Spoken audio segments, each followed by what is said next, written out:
আমরা গত জুমায় কোরবানির ইতিহাস সম্পর্কে আলোচনা শুনছিলাম। যে কোরবানি পৃথিবীর শুরুলগ্ন থেকেই হযরতে আদম আলাইহিস সালাতু ওয়াস সালামের জামানা থেকেই শুরু হয়েছিল। তার ধারাবাহিকতায় হযরতে ইব্রাহিম আলাইহিস সালাতু ওয়াস সালামের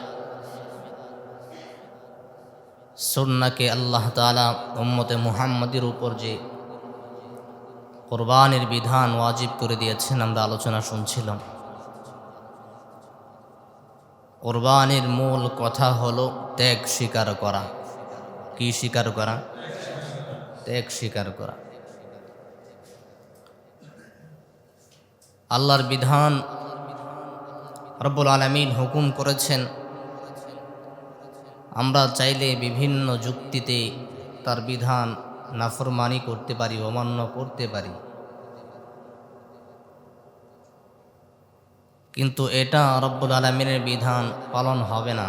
বরং আমার মন চাচ্ছে না, কিন্তু হুকুম আল্লাহর, আল্লাহর সন্তুষ্টির জন্য পালন করছি, এই যে ত্যাগ স্বীকার করলাম, এটার নামই হলো কুরবানি।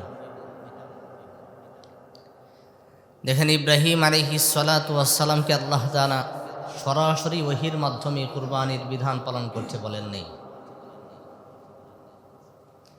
সরাসরি যে আল্লাহ বলেন নাই, এটাও একটা পরীক্ষা। আল্লাহ চাইলে জিবরাইল আমিনের মাধ্যমে, ওহীর মাধ্যমে আল্লাহ তাআলা হযরত ইব্রাহিম আলাইহিস সালাতু ওয়াস সালামকে জানাতে পারতেন না, কিন্তু জিবরাইল আমিনের মাধ্যমে জানালেন না। কারণ কি? যে দেখি ইব্রাহিম কোনো যুক্তি দাঁড় করায় কিনা। কেমন যুক্তি? যুক্তি দেওয়ার মতো বিভিন্ন অপশন তার ছিল। প্রথমত আল্লাহ তাআলা তাকে স্বপ্নে দেখালেন তিনি প্রিয় বস্তুকে কোরবানি করছেন। যদি তিনি যুক্তি দাঁড় করাতেন, এক একটা ব্যাখ্যা গ্রহণ করতেন, তাহলে বিভিন্ন ধরনের ব্যাখ্যা ছিল। প্রথমত তিনি ব্যাখ্যা করতে পারতেন যে মানুষ হত্যা করা তো এটা হারাম। আল্লাহ তো কখনোই কোনো বান্দাকে মানুষ হত্যা করার কথা বলবেন না, জবেহ করার কথা বলবেন না। এই ব্যাখ্যা করে, এই যুক্তিতে কিন্তু তিনি তার সন্তানকে ইচ্ছা করলে জবেহ নাও করতে পারতেন। ঠিক কিনা বলেন? আরও বিভিন্ন ব্যাখ্যা তিনি গ্রহণ করতে পারতেন, করেন নেই। আল্লাহ এখানেও পরীক্ষা করছেন যে ইব্রাহিম আসলেই সঠিক পন্থা অবলম্বন করে কিনা। সুবহানাল্লাহ বলেন। হযরত ইব্রাহিম আলাইহিস সালাতু ওয়াস সালাম প্রথমে 100 উট কোরবানি করেছেন। তারিখের কিতাব থেকে বলছি, 100 উট কোরবানি করার পরেও তিনি স্বপ্নে দেখছেন আল্লাহ আবার হুকুম করছেন প্রিয় বস্তু কোরবানি করো। মানুষের কাছে প্রিয় বস্তু কি হতে পারে? ধন সম্পদ, নারী, সন্তানাদি, এগুলোই তো। ঠিক কিনা বলেন? তিনি বুঝে গেলেন বর্তমানে আমাকে আল্লাহ শেষ বয়সে এসে যে সন্তান দান করেছেন, পৃথিবীতে এর চাইতে প্রিয় বস্তু তো আমার আর কিছুই না। সুতরাং আর ব্যাখ্যার প্রয়োজন নাই, আমি আমার সন্তানকেই আল্লাহর রাস্তায় কোরবানি করে দেব। পরীক্ষাটা কেমন? প্রথমত আল্লাহ তাআলা এমন সময় সন্তান দিয়েছেন যখন মানুষের সন্তান হয় না। নিজের স্ত্রী নিজেকে বন্দা মনে করছেন, অর্থাৎ একজন মহিলার যখন হায়েজ বন্ধ হয়ে যায়, মাসিক বন্ধ হয়ে যায়, তখন আর তার সন্তান হবে?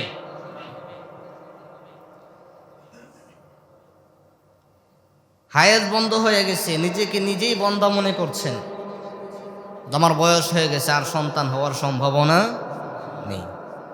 হযরত ইব্রাহিম আলাইহিস সালাতু ওয়াস সালাম নিজের উপর ইতমিনান নেই যে আমার 86 বছর বয়স, তখন দোয়া করছি। কয়েকটা রওয়ায়াত 86 বছর, 100 বছর, 120 বছর। তো নিজের উপর ইতমিনান নেই যে আমার তো এখন আর যৌবনের খায়েশাত নেই, আমার তো যৌবন নেই,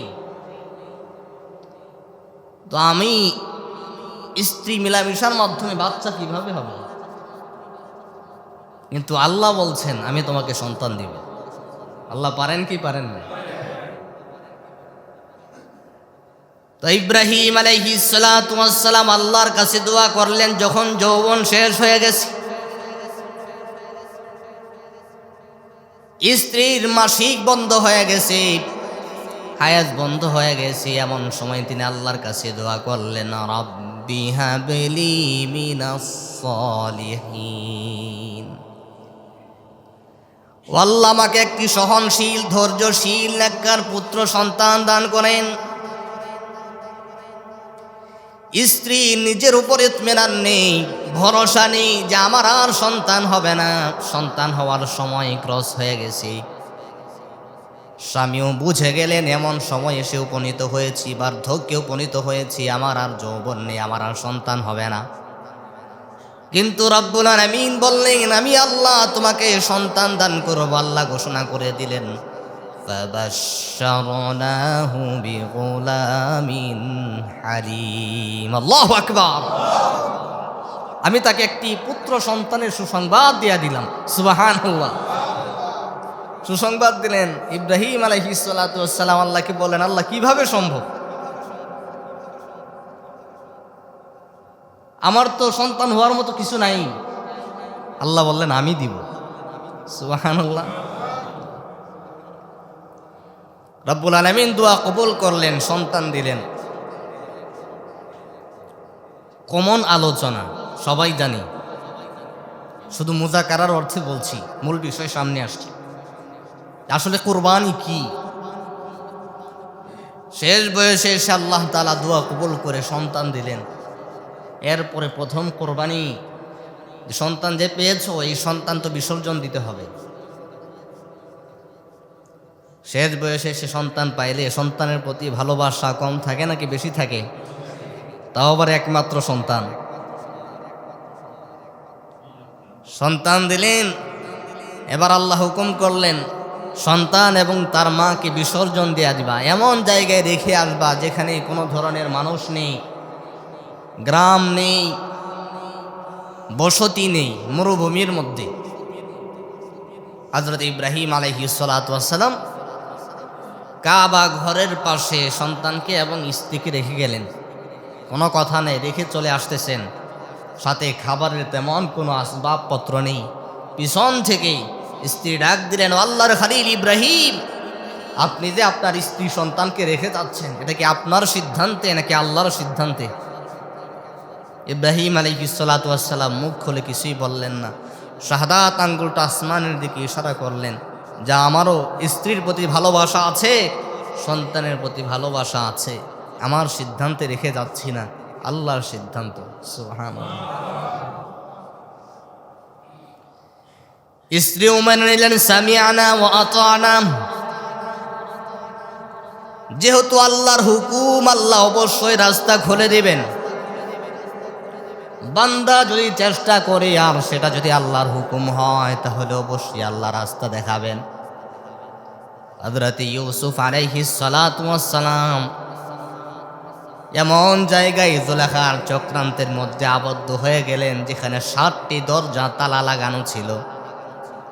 হযরত ইউসুফ আলাইহিস সালাতু ওয়াস সালাম আল্লাহর উপর ভরসা করলে দৌড় মারলেন। তিনি আল্লাহর উপর ভরসা করে দৌড় দিলেন, একে একে সমস্ত দরওয়াজাগুলো খুলে দিলেন কে? বান্দার কাজ হলো আল্লাহর হুকুম পালন করা, চেষ্টা করে যাওয়া। আল্লাহ রাব্বুল আলামিন বান্দার জন্য সমস্ত রাস্তাগুলো খুলে দিবে। ওয়াল্লাযীনা জাহাদু ফীনা লানাহদিয়ান্নাহুম সুবুলানা। আল্লাহ সমস্ত রাস্তা খুলে দিবেন। এবার ইব্রাহিম আলাইহিস সালাতু ওয়াস সালাম স্ত্রী সন্তানকে রেখে চলে আসলেন, আল্লাহর কাছে দোয়া করলেন। অনেক লম্বা আলোচনা, ঘটনা আলোচনা করলে অনেক সময় আলোচনা করা যাবে, কয়েক সপ্তাহ আলোচনা করা যাবে। হযরত ইব্রাহিম আলাইহিস সালাতু ওয়াস সালাম সন্তান স্ত্রী তাদেরকে রেখে এসে লম্বা সময় পার করে দিলেন। কেউ বললেন 8 বছর, কেউ বললেন 10 বছর। কুরআনুল হাকিমের মধ্যে আল্লাহ তাআলা বললেন, ফালাম্মা বালাগা মাআহুস সা'য়া ক্বালা ইয়া বুনাইয়া ইন্নী আরা ফিল মানাম। কোরআনের ভাষায় আল্লাহ তাআলা জানালেন, সন্তান যখন বাবার সঙ্গে চলাফেরা কাজে কর্মে সহযোগিতা করবার বয়সে উপনীত হয়েছি, 8 বছর হতে পারে, 10 বছর হতে পারে, কেউ কেউ বলেছেন 13 বছর বালেগ হয়েছে, এমন বয়স হয়েছে। বয়স যেটাই হোক, আল্লাহর ভাষায় সন্তান বাবার সঙ্গে চলাফেরা করবার মতো বয়স হয়েছে, এটা ধরে নিলাম। এমন লম্বা সময় পার হওয়ার পরে ইব্রাহিম আলাইহিস সালাতু ওয়াস সালামকে আল্লাহ তাআলা স্বপ্নে দেখালেন, ইন্নী আরা ফিল মানামি আন্নী আযবাহুকা ফানজুর মাযা তারা। আল্লাহু আকবার। হযরত ইব্রাহিম আলাইহিস সালাতু ওয়াস সালাম স্বপ্নে দেখলেন নিজের সন্তানকে জবেহ করছেন, প্রিয় বস্তুকে জবেহ করছেন। আল্লাহর হুকুম, কুরবানির বিধান পালন করবার জন্য লম্বা সময় পরে, এত একটা লম্বা সময় মাঝখানে পার হয়ে গেল, সন্তান থেকে স্ত্রী থেকে দূরে, দেখাশোনা করে নাই, কিন্তু বাবার কলিজার ভিতরে সন্তানের প্রতি, স্ত্রীর প্রতি ভালোবাসা আছে না নাই? আল্লাহর হুকুম পালন করার জন্য গেলেন, যাইয়া দেখি ওই যে 8 বছর 10 বছর পূর্বে যেই মরুভূমির মধ্যে স্ত্রী সন্তানকে রেখে আসছেন, সেটা আর মরুভূমি না, বরং ঘনবসতি হয়ে গেছে। বিভিন্ন ফলের বাগান, ফুলের বাগান, গাছগাছালি, পানির ব্যবস্থা, মরুভূমি আর নাই। মানুষের কাছে জিজ্ঞাসাবাদ করতে করতে ইসমাইলের ঘর পর্যন্ত পৌঁছালেন। ঘরের মধ্যে আওয়াজ করলেন, দরওয়াজার মধ্যে নক করলেন। পুত্র ইসমাইল আলাইহিস সালাতু ওয়াস সালাম বাবার জন্য দরওয়াজা খুলে দিলেন, সালাম বিনিময় করলেন। বাবার গায়ের পোশাক দেখে বাবাকে চিনে ফেললে। বাবা অবাক হয়ে গেলেন, যেই সন্তানকে ছোটবেলায় বিসর্জন দিয়ে গেলাম, ওই সন্তান এত লম্বা সময় পরে বাবাকে কিভাবে চিনল? যখন নাকি স্ত্রীকে জিজ্ঞাসা করলেন, স্ত্রী বলে, আমি ইসমাইলকে তার বাবা অর্থাৎ আপনার আল্লাহ খলিলের বিভিন্ন ঘটনা তাকে শুনিয়েছি। তার বাবার দেহের রং এমন, তার গায়ের জুব্বা মুবারক এমন, সে আল্লাহর হুকুমে এই করেছে, সমস্ত ঘটনা আমি ছোটবেলা থেকেই তার কানে কানে বলে বর্ণনা করেছি। এই বর্ণনা শুনে শুনেই আপনার সন্তান আপনাকে চিনে ফেলছে। দেখেন, ইব্রাহিম আলাইহিস সালাতু ওয়াস সালাম কিন্তু আসছেন একটা উদ্দেশ্য নিয়ে। আল্লাহর বিধান পালন করতে হবে, কুরবানি করতে হবে। এই পরিস্থিতিতে আপনি আমি হলে কি করতাম, বা আমাদের সমাজের বর্তমান সমাজ ব্যবস্থার নারী হলে কি করত? একটা হলো, লম্বা সময় আপনি আপনার স্ত্রী সন্তানের দেখভাল করেন নাই,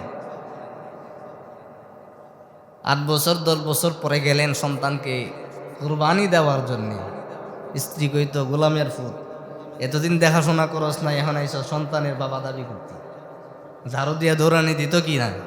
হ্যাঁ, কথা বলেন, দৌড়ানি দিত। ইব্রাহিম আলাইহিস সালাতু ওয়াস সালাম চিন্তা করতে লাগলেন, স্ত্রীকে বলবেন নাকি সন্তানকে বলবেন। স্ত্রীকে না বলে সরাসরি সন্তানের সঙ্গে মাশওয়ারা করতে লাগলেন, বাবা, ইন্নী আরা ফিল মানাম আন্নী আযবাহুকা ফানজুর মাযা তারা। সরাসরি পুত্র ইসমাইল আলাইহিস সালাতু ওয়াস সালামকে বলতে লাগলেন, ও পুত্র ইসমাইল, সন্তান হিসাবে তোমার প্রতি আমার ভালোবাসার ন্যূনতম কমতি নাই, আমি তোমাকে ভালোবাসি। তবে আমি আল্লাহর খলিল, আল্লাহর পয়গম্বর হিসাবে আমি স্বপ্নে দেখেছি, ইন্নী আরা ফিল মানামি আন্নী আযবাহুকা, আমি তোমাকে জবে করতে, কুরবানি করতে স্বপ্নে দেখেছি। ফানজুর মাযা তারা, তোমার উপর ছেড়ে দিলাম, তুমি ভেবে দেখো তুমি কি করবা। সুবহানাল্লাহ। বাবা তার স্বপ্নের ঘটনা সন্তানকে জানালেন, সন্তান বুঝে গেলেন। নবীদের স্বপ্ন হলো ওহীর মর্যাদা রাখে, ওহী। সুবহানাল্লাহ বলেন। নবীদের স্বপ্ন কি? আপনার আমার স্বপ্ন কি? কথা বলেন না কেন? আপনার আমার স্বপ্ন কিন্তু ওহী না। আপনি স্বপ্নে দেখলেন দুধ নিয়ে যাচ্ছেন সুলতান শাহর মাজারে। আপনি তো অনেক বড় আউলিয়া, নিজেরা দাবি করবেন, সর্বনাশ, অমুক পীরের দরবারে দুধ নিয়ে যাইতেছি, তার মানে আল্লাহ কি ইশারাটা না করছে আমারে, কি বলেন? হ্যাঁ, স্বপ্ন তিন প্রকার। স্বপ্ন কত প্রকার? এক নাম্বার হলো আল্লাহর পক্ষ থেকে, দুই নাম্বার হলো শয়তানের পক্ষ থেকে, তিন নাম্বার হলো আপনি সারাদিন যা ভাবেন, উস্তাদ ডাইনে ডাইনে বামে প্লাস্টিক, অর্থাৎ সারাদিন আপনি যা বলছেন যা ভাবছেন রাত্রেবেলা তাই দেখছেন। নবীদের স্বপ্ন হলো ওহীর মর্যাদা রাখে। হযরত ইব্রাহিম আলাইহিস সালাতু ওয়াস সালাম স্বপ্নে দেখলেন সন্তানকে জবাহ করছেন, কুরবানি করছেন। এবার যখন সন্তানের সঙ্গে মাশওয়ারা করতে লাগলেন, সন্তান ইন্নী আযবাহুকা ফানজুর মাযা তারা, ও আমার সন্তান, আমি স্বপ্নে দেখেছি তোমাকে জবাহ করছি, তোমাকে কুরবানি করছি, তোমার সঙ্গে মাশওয়ারা করলাম, তুমি ভেবে দেখো কি করবা। যেমন বাবা তেমন সন্তান। সন্তান ভেবে দেখার মতো সময় নেয় নাই, সঙ্গে সঙ্গে বাবাকে ডাক দিয়া বলে, ক্বালা ইয়া আবাতি ফাআল মা তু'মার সাতাজিদুনি ইনশাআল্লাহু মিনাস সাবিরিন। আল্লাহু আকবার। সন্তান বাবাকে ডাক দেয়া বলে, বাবা, ইয়া আবাতি ফাআল মা তু'মার, ও আমার বাবা, আপনাকে যা আদেশ করা হয়েছে, আপনি যা আদিষ্ট হয়েছেন তাই করেন, কারণ আপনার স্বপ্ন ওহীর মর্যাদা রাখে, তা পালন করতেই হবে। আল্লাহ যদি চান তাহলে তাই করেন। সাতাজিদুনি ইনশাআল্লাহু মিনাস সাবিরিন, আল্লাহ যদি চান, আল্লাহ যদি চান, আপনি আমাকে ধৈর্যশীলদের কাতারেই পাবেন। সুবহানাল্লাহ। আল্লাহ একভাবে সন্তানকে পরীক্ষা করলেন, আর একভাবে আবার পিতাকেও পরীক্ষা করে নিলেন। এবার রব্বুল আলামিন বলছেন, ফালাম্মা আসলামা ওয়া তাল্লাহু লিল জাবিন, বাবাও রাজি হয়ে গেল, সন্তানও রাজি হয়ে গেল কুরবানি দেওয়ার জন্য। লম্বা ঘটনা। কুরবানির ঈদগাহে মিনার ময়দানে নিয়ে যাওয়া হলো। সন্তান বাবাকে বলতেছে, তারিখের কিতাবের মধ্যে পাওয়া যায়, ও বাবা, আপনি আমার চক্ষুটা ভালো করে বেঁধে নেবেন, আপনার চক্ষুটাও ভালো করে বেঁধে নেবেন, আমার হাত পা গুলো ভালো করে বেঁধে নেবেন, যাতে করে আমি নড়াচড়া না করি। আমি যদি নড়াচড়া করি তাহলে আল্লাহর বিধান পালন করতে গিয়ে আপনার কষ্ট হবে। আবার আপনার চক্ষু যদি খোলা থাকে, আপনি যখন দেখবেন আমি কাতরাচ্ছি, আমার কষ্ট হচ্ছে, তখন বাবা হিসাবে আপনার মায়া লাগতে পারে। এই জন্য আমার চক্ষু আপনি বেঁধে নেবেন, আপনার চক্ষু আপনি বেঁধে নেবেন, আর ছুরিটা একটু জোরে চালায়েন, যাতে করে তাড়াতাড়ি আমার দমটা বের হয়ে যায়। সুবহানাল্লাহ। হযরত ইব্রাহিম আলাইহিস সালাতু ওয়াস সালাম আল্লাহর হুকুম পালন করার জন্য ছুরি চালানো শুরু করলেন। জমিনের যত ফেরেশতা আছে, আসমানের যত ফেরেশতা আছে, সমস্ত ফেরেশতারা এই দৃশ্য দেখে এক বাক্যে আল্লাহ তাআলার কাছে দোয়া করতে লাগলেন, আল্লাহ, এই মুরব্বী মানুষটার উপর একটু রহম করেন, আর কত পরীক্ষা নেবেন। সুবহানাল্লাহ। এই মুরব্বী মানুষটার উপর রহম করেন, তার সন্তানের উপর রহম করেন। এই মুরব্বী তো জীবনের শুরু লগ্ন থেকেই কুরবানি দিয়ে আসছে। আল্লাহ, আপনি তো এই মুরব্বীকে ছোট্টকালে একটা আজরের ঘরে, মুশরিকের ঘরে জন্ম দিয়েছেন, তারপর পরীক্ষা নিয়েছেন, সে যেন তার রবকে খুঁজে বের করে। কোনো দাওয়াত পাও নাই, কোনো দাওয়াত পায় নাই, কেউ দাওয়াত পৌঁছায় নাই। মুশরিকের ঘরে থেকে মূর্তি পূজা দেখে, মুশরিকের পরিবেশ দেখে, শিরকি পরিবেশের মধ্যে বড় হয়ে আল্লাহকেই খুঁজে বের করতে হবে। তিনি আল্লাহকে খুঁজে বের করেছেন, সন্তান হয়েছে, সন্তানকে বিসর্জন দিল। এখন আবার বাবা নিজ হাতে সন্তানকে জবাহ করবে। ও আল্লাহ, এই মুরব্বির উপর আপনি রহম করেন, তার সন্তানের উপর রহম করেন। সুবহানাল্লাহ। সমস্ত ফেরেশতারা আল্লাহর কাছে দোয়া করতে লাগলেন। দোয়া তো আগেই কবুল হয়ে গেছে, যখন নাকি আল্লাহ বলছেন ফালাম্মা আসলামা ওয়া তাল্লাহু লিল জাবিন, যে বাবাও তখন রাজি হয়ে গেছে কুরবানি করবে, সন্তানও প্রস্তুত, তখনই তো কুরবানি হয়ে গেছে। ঠিক কিনা বলেন? আল্লাহ তো সন্তান হত্যা চায় না, আল্লাহ তো দিলের হালত দেখতে চান, আসলে আমার হুকুম এরা পালন করার নিয়ত আছে না নাই। সুবহানাল্লাহ বলেন। এবার ইব্রাহিম আলাইহিস সালাতু ওয়াস সালাম ছুরি চালানো শুরু করলেন। ফেরেশতারা দোয়া করতে লাগলেন, ফেরেশতাদের দোয়া কবুল হয়ে গেল। জিবরাইল আমিনকে আল্লাহ তাআলা হুকুম করলেন, জিবরাইল এদের কুরবানি কবুল হয়ে গেছে, জান্নাত থেকে একটা জান্নাতি দুম্বা নিয়ে যাও, ইসমাইলকে সরায়া দাও, আর ইব্রাহিমের ছুরির নিচে ওই জান্নাতি দুম্বাটা রেখে দাও। হযরত ইব্রাহিম আলাইহিস সালাতু ওয়াস সালাম চোখ বাঁধা জান্নাতি দুম্বা কুরবানি করে নিলেন। বাবা কিন্তু দেখে নাই, দুম্বা কিন্তু কুরবানি হয়ে গেছে, বাবা কিন্তু মনে মনে ধরে নিলেন সন্তান জবে হয়ে গেছে। সুবহানাল্লাহ। ইব্রাহিম আলাইহিস সালাতু ওয়াস সালাম যখন আল্লাহু আকবার বলে ছুরি চালায়, পাশে থেকে জিবরাইল আমিনও জোরে আল্লাহু আকবার বলে উঠল, সন্তানও আল্লাহু আকবার বলে উঠলেন। দুম্বা জবাই হয়ে গেল। রব্বুল আলামিন এবার কোরআনুল হাকিমের মধ্যে আয়াত নাজিল করেন, বিস্তারিত ঘটনা জানালেন। ওয়ানা দাইনাহু আইয়া ইব্রাহিম কদ সাদ্দাকাতার রুইয়া ইন্না কাযালিকা নাজজিল মুহসিনিন। আল্লাহু আকবার। আল্লাহ এবার ডাক দেয়া বলেন, ওয়ানা দাইনাহু আইয়া ইব্রাহিম, আমি আল্লাহ ডাক দিলাম, হে ইব্রাহিম, কদ সাদ্দাকাতার রুইয়া, তুমি তোমার স্বপ্ন বাস্তবায়ন করেছো। ইন্না কাযালিকা নাজজিল মুহসিনিন, নিশ্চয় যারা মুহসিন বান্দা, যারা মুমিন বান্দা, আমি আল্লাহ তাদেরকে পূর্ণ প্রতিদান দান করে দিব। সুবহানাল্লাহ।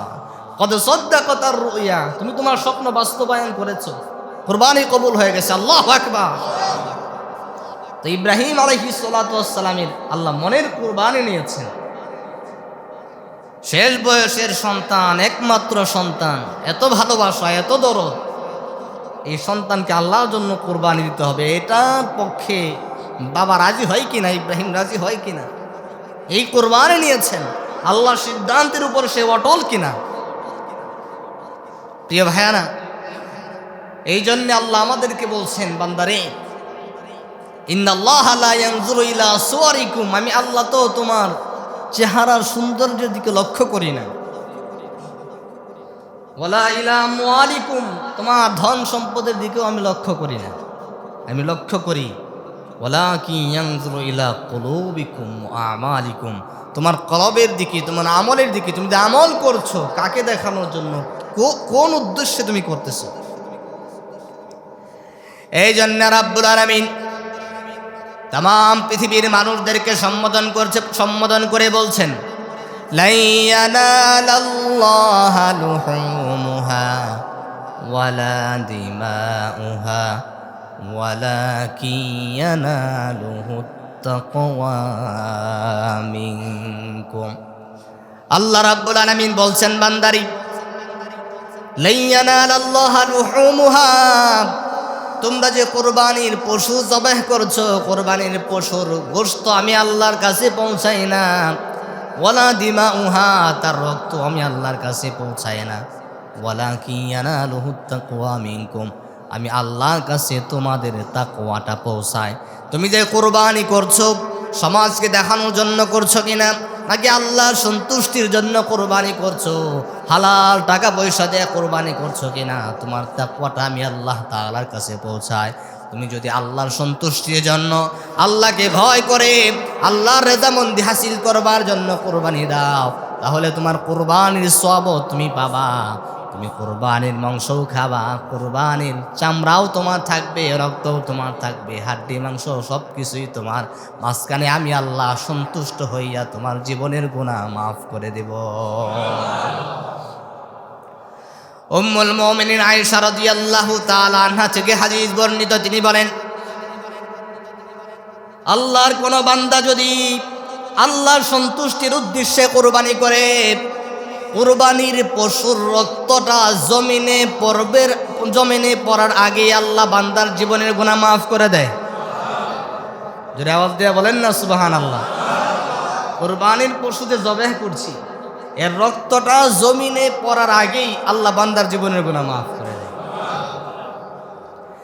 এরপরে উম্মুল মুমিনিন আয়েশা রাদিয়াল্লাহু তাআলা আনহা বলেন, ময়দানে মাহশারে কোরবানির পশু তার চামড়া রক্ত সহ সবকিছু শিং টিং সহ আল্লাহর দরবারে হাজিরা দিবে।